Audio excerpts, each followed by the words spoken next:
আকাশবাণী কলকাতা। স্থানীয় সংবাদ পড়ছি নমামি বসু রুদ্র। প্রথমে বিশেষ বিশেষ খবর। অপারেশন সিন্দুরের প্রেক্ষাপটে সন্ত্রাসবাদের বিরুদ্ধে সরকারের অবস্থান স্পষ্ট করতে কেন্দ্রীয় প্রতিনিধি দলে তৃণমূল কংগ্রেস যোগ না দেওয়ার সিদ্ধান্তকে সমালোচনা করেছে বিজেপি। জলপাইগুড়িতে আজ পালিত হয়েছে তিরঙ্গা যাত্রা। 3 দিনের উত্তরবঙ্গ সফরের প্রথম দিনে মুখ্যমন্ত্রী আজ এক বাণিজ্য সম্মেলনে মতবিনিময় করেছেন। রাজ্যের অর্থ দপ্তর 5 বছর বা তার বেশি সময় ধরে সরকারি বিভিন্ন প্রকল্পের খাতে পড়ে থাকা টাকা ফেরত নেওয়ার প্রক্রিয়া শুরু করেছে। বিকাশ ভবনের সামনে চাকরিহারা শিক্ষকদের আন্দোলনে বহিরাগত যোগ রয়েছে বলে অভিযোগ করেছেন মুখ্যমন্ত্রী।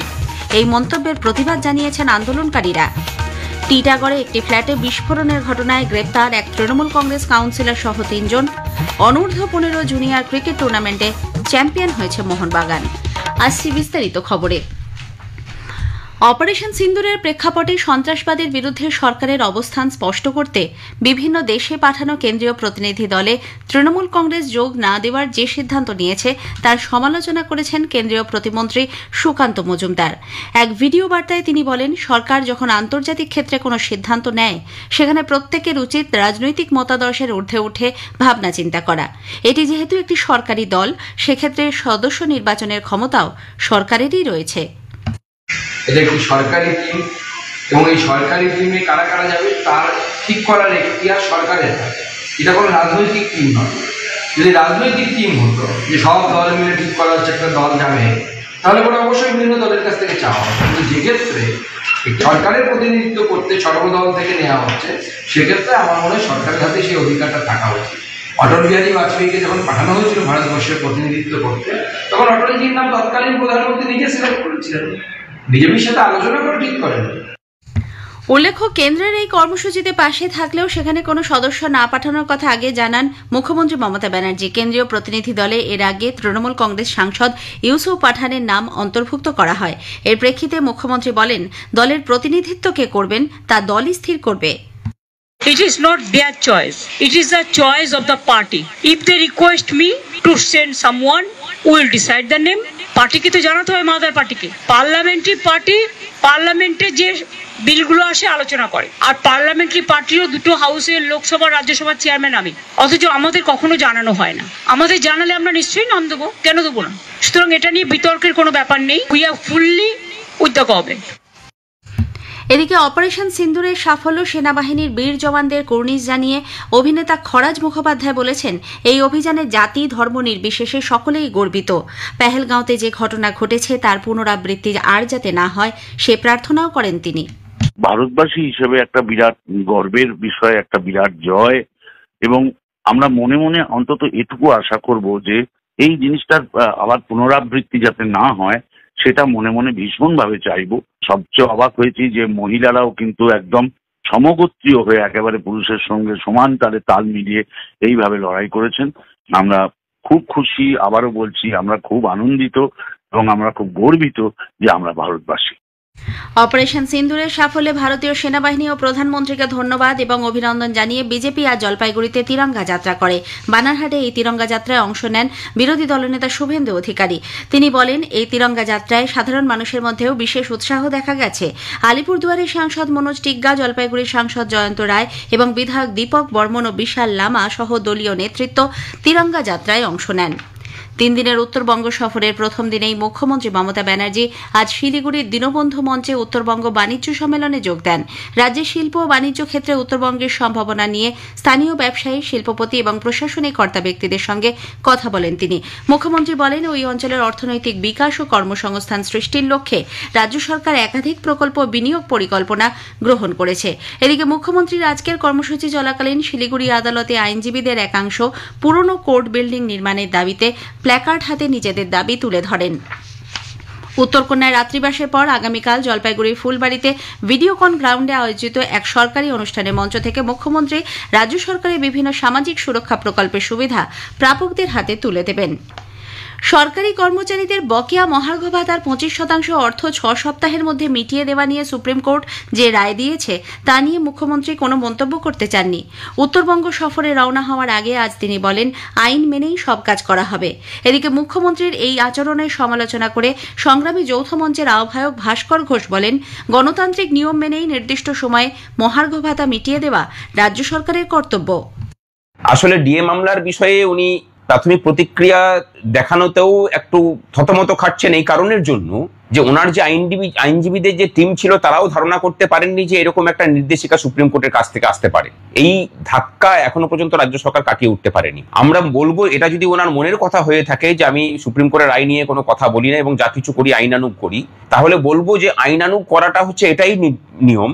সুপ্রিম কোর্ট যখন নির্দেশ দিয়েছে তখন সেই নির্দেশটাকে অক্ষরে অক্ষরে পালন করা যে কোনো রাজ্য সরকার সহ কেন্দ্র সরকারের একদম অবশ্য কর্তব্য, সাংবিধানিক কাঠামো মেনে। রাজ্যের অর্থ দপ্তর 5 বছর বা তার বেশি সময় ধরে সরকারি প্রকল্পের খাতে পড়ে থাকা টাকা ফেরত নেওয়ার প্রক্রিয়া শুরু করেছে। সম্প্রতি জারি করা এক নির্দেশিকায় 31শে মের মধ্যে বিভিন্ন দপ্তরের ডিপোজিট অ্যাকাউন্টে জমে থাকা অব্যবহৃত অর্থ ফেরত পাঠাতে বলা হয়েছে। প্রতি বছর নির্দিষ্ট কাজের জন্য বরাদ্দ অর্থ নির্ধারিত সময়ের মধ্যে ব্যবহার না হলে তা এলএফ, পিএল প্রভৃতি ডিপোজিট অ্যাকাউন্টে জমা রেখে দেওয়ার প্রবণতা গড়ে উঠেছে। সেই টাকাকে ফিক্সড ডিপোজিটে রেখে সুদের মাধ্যমে তা অন্য খাতে খরচ করারও নজির রয়েছে। এই অব্যবহারজনিত অর্থ আটকে থাকার প্রবণতা রুখতে রাজ্য সরকার 2017 সাল থেকে বিভিন্ন দফায় নির্দেশিকা জারি করে আসছে। বিকাশ ভবনের সামনে চাকরিহারা শিক্ষক শিক্ষিকাদের চলতি আন্দোলনে কোনো দিশা নেই বলে মন্তব্য করেছেন শিক্ষামন্ত্রী ব্রাত্য বসু। আজ উত্তর চব্বিশ পরগনার ব্যারাকপুরে সাংবাদিকদের তিনি বলেন, ফের পরীক্ষায় না বসে স্কুলে কাজ চালিয়ে যাওয়ার বিষয়ে কোনো দাবি লিখিতভাবে আন্দোলনকারীদের পক্ষ থেকে তাঁর কাছে আসেনি।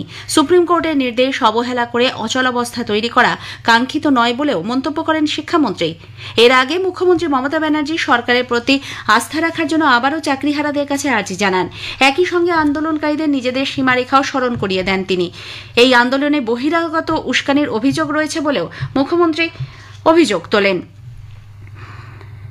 এদিকে শিক্ষকদের আন্দোলনে বাইরের লোকেরা আছে বলে মুখ্যমন্ত্রী যে মন্তব্য করেছেন তার প্রতিবাদ জানিয়েছেন চাকরি হারানো শিক্ষক শিক্ষিকারা। যোগ্য শিক্ষক শিক্ষিকা অধিকার মঞ্চের আহ্বায়ক চিন্ময় মণ্ডল জানান, মুখ্যমন্ত্রীর উচিত আন্দোলনের প্রতি সমব্যথী হওয়া। যদি এখানে বাইরের কেউ থাকেন তারা শিক্ষক শিক্ষিকাদের পরিবারের লোক, তারা আন্দোলনকে হিংসাত্মক পথে নিয়ে যাচ্ছেন না বলেও দাবি করেন আন্দোলনকারীরা। স্থানীয় সংবাদ শুনছেন আকাশবাণী কলকাতা কেন্দ্র থেকে।